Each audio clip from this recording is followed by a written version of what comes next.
In case you don't know, and you haven't seen the latest polls, the American people hold the President of the United States in contempt. They hold this institution in contempt. They hold the Republican Party in contempt. They hold the Democratic Party in contempt. They think that maybe, given all of the crises facing this country, it's about time that there was some bold leadership here. You use the word homos in the military. You have insulted thousands of men and women who have put their lives on the line. You insulted Mr. Castle. Mr. Castle, a few moments ago, a good Republican, told you that we're seeing not only the decline of manufacturing jobs, but white-collar information technology jobs. You have insulted tens of millions of American workers. You support a trade policy which is selling them out, only working for the CEOs. They're substantially increasing health care costs for veterans who have put their lives on the line defending this country. They're increasing our deficit, increasing our national debt, all on behalf of the richest people in this country. This bill is bought and paid for by millionaires and billionaires, and anyone who votes for it should be ashamed of themselves. We are spending $270 billion a year on the military, but we don't have a major enemy. I know it hurts your feelings.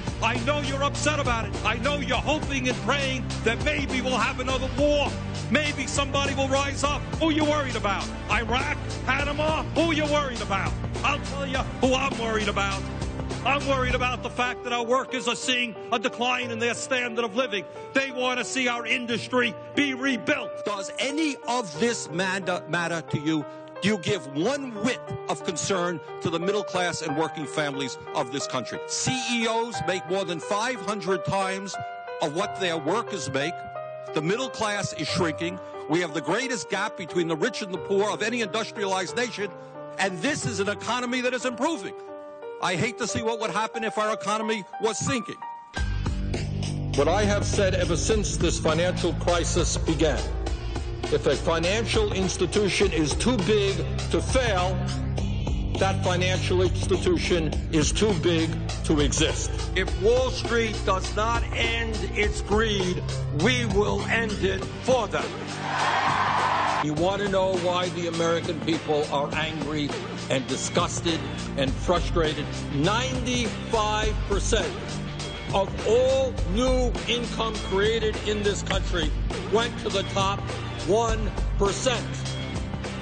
The United States has the lowest voter turnout of any industrialized nation on earth. And listening to this debate here tonight, the only question that comes to my mind is why 40% of the people bothered to vote. The previous speaker talked about two sides of the aisle. I suggest that he was implying that there are basic differences of opinion. I think most Americans don't perceive that. They see one big aisle.